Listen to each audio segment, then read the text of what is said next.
ময়মনসিংহ বিভাগীয় যুগ্ম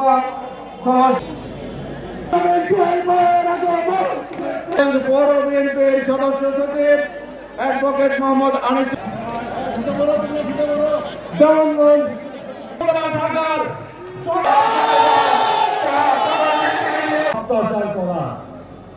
এটা তো শুধু তাকে করা হয় না, আমাদের ব্যক্তি দেশনেত্রী বেগম খালেদা জিয়াকে মিথ্যা মামলায় বছরের পর বছর কারাগারে রাখা হয়েছে। আমাদের ভারপ্রাপ্ত চেয়ারম্যান জনাব তারেক রহমানকে মিথ্যা বানোয়াট মামলা দিয়ে যাবজ্জীবন কারাদণ্ড দেওয়া হয়েছিল, জেল দেওয়া হয়েছে এবং এখনো বহু মামলা বিচারাধীন। আমাদের দলের মহাসচিবের বিরুদ্ধে শতাধিক মামলা। এমন কোন নেতা নাই যার বিরুদ্ধে অসংখ্য মামলা নাই। আমি জানি যে আমার এই মঞ্চে যারা বসে আছে, আমার সামনে বিভিন্ন উপজেলা এবং থানা মানে ইউনিয়নের নেতা, আমার সামনে যেসব আমাদের নেতা কর্মীরা আছেন তাদেরও বহুজনের বিরুদ্ধে অনেক মামলা এবং পুলিশকে পয়সা দিতে দিতে আর যারা মামলা করছে তাদের পয়সা দিতে দিতে নিঃশেষ হয়ে গেছে। বন্ধুরা আমার, গত 15 বছরে বিএনপির 700-র বেশি নেতা কর্মী গুম হয়েছে, খুঁজে পাওয়া যায় নাই তাদের। 1000-এর বেশি নেতা কর্মী খুন হয়েছে, লক্ষ লক্ষ নেতা কর্মী আহত হয়েছে, মিথ্যা মামলায় কারারুদ্ধ হয়েছে, নিপীড়িত হয়েছে, উৎপীড়িত হয়েছে। গত জুলাই আগস্ট মাসে মাত্র কয়েকদিনের মধ্যে 2000-এরও বেশি মানুষ খুন হয়ে গেল। নারী, শিশু, অত্যন্ত নিরপরাধ সব মানুষ। এই যে ঘটনাগুলি, এগুলো শুধুই কি বেদনার ইতিহাস, শুধুই কি কষ্টের ব্যাপার?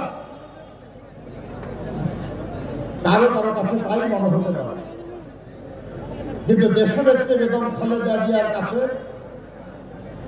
আমাদের ভারপ্রাপ্ত চেয়ারম্যান জনাব তারেক রহমানের কাছে এবং এখানে যারা বসে আছে বিএনপির নেতা, তাদের কাছে এইসব হত্যা, এইসব গুম, এই নেতা কর্মীদের উপর নিপীড়ন, জুলুম, এই সবগুলি একটা বোঝা, একটা দায়িত্ব। কারণ যে কারণে তারা জীবন দিয়েছেন, যে কারণে তারা গুম হয়েছেন, যে কারণে তারা জেল খেটেছেন, যে কারণে তারা নির্যাতিত হয়েছেন, তারা সেই পরিস্থিতি থেকে মুক্তি চায়, তারা পরিবর্তন চায়, তারা দেশে পুনরায় গণতন্ত্র দেখতে চায়, যেমন তারা পেয়েছিল বিএনপির প্রতিষ্ঠাতা শহীদ রাষ্ট্রপতি জিয়া রহমানের আমলে। তারা একটু স্বস্তির জীবন চায়, যেমন পেয়েছিল তারা শহীদ জিয়া বেগম খালেদা জিয়ার আমলে। তারা উন্নয়নের দিকে এগুতে চায়, যেমন এগুলো শুরু হয়েছিল শহীদ রাষ্ট্রপতি জিয়ার আমল থেকে। কাজেই বন্ধুগণ, আমরা কখনো ভুলে যাব না যে আমাদের যে শহীদ হয়েছে যারা, গুম হয়েছে যারা, তাদের পরিবার পরিজনদের প্রতি আমাদের দায়িত্ব আছে। যারা নিঃস্ব হয়ে গেছে, যারা বাড়িতে থাকতে পারে না, যারা চাকরি হারিয়েছে, যারা ব্যবসা বাণিজ্য ক্ষতিগ্রস্ত হয়েছে, তাদের প্রতি দায়িত্ব অবশ্যই আছে আমাদের।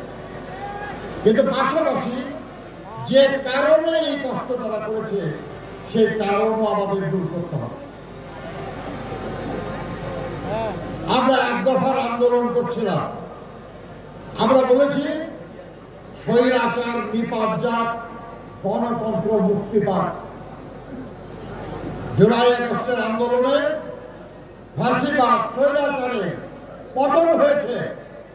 কিন্তু গণতন্ত্র এখনো পুনঃপ্রতিষ্ঠিত হয় না। আমাদের গণতন্ত্র পুনঃপ্রতিষ্ঠিত করতে হবে।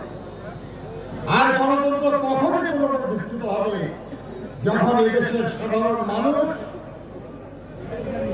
নিশ্চিন্তে, নির্বিঘ্নে, নির্ভয়ে তার পবিত্র ভোট যে আমানত সেটা দিয়ে তার পছন্দের প্রার্থীকে নির্বাচিত করতে পারে। আর সেই সব নির্বাচিত প্রতিনিধিরা যখন রাষ্ট্র পরিচালনার দায়িত্ব নেবেন তখন আমরা বলব যে গণতন্ত্র পুনঃপ্রতিষ্ঠিত হলো। তার আগ পর্যন্ত গণতন্ত্র পুনঃপ্রতিষ্ঠার এই লড়াই চলছে। বন্ধুরা, আমাদের নেত্রী দেশনেত্রী বেগম খালেদা জিয়া বলেছেন, আমাদের নেতা জনাব তারেক রহমান বলেছেন যে বাংলাদেশের মানুষ আমাদের ভালোবাসে, বিএনপিকে ভালোবাসে, বিএনপিকে বিশ্বাস করে, কারণ বিএনপি আজ পর্যন্ত কখনো জনগণকে পথে রেখে ক্ষমতার লোভে আন্দোলন ত্যাগ করে নাই, কখনো বিএনপি পালিয়ে যায় নাই। সেই জন্য মানুষ বিএনপিকে পছন্দ করে, সমর্থন করে।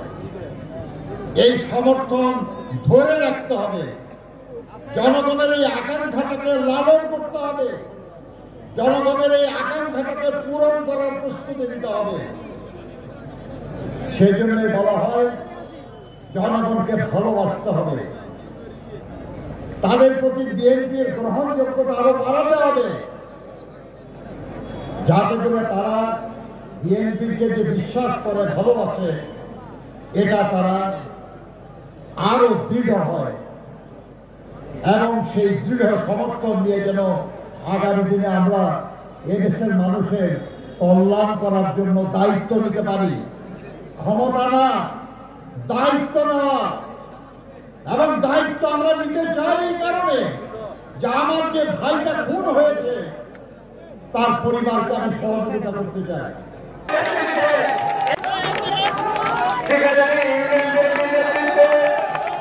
অংশগ্রহণ করবেন।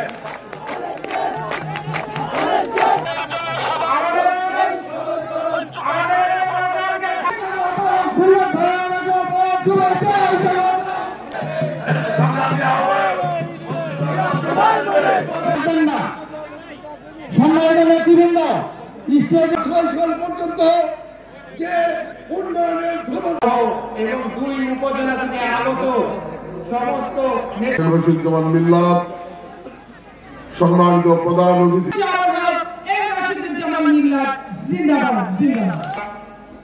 আমাদের জামালপুরের কৃতি সন্তান মামুন উপস্থিত।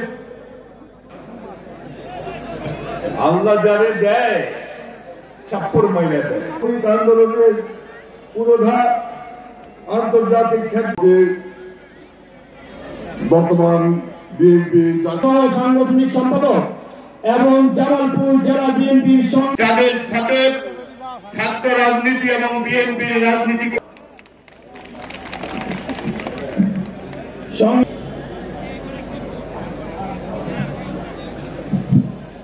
আমাদের দলের যুগ্ম মহাসচিব জনাব হাবিবুন নবী সোহেল, সম্মানিত প্রধান অতিথি, আমাদের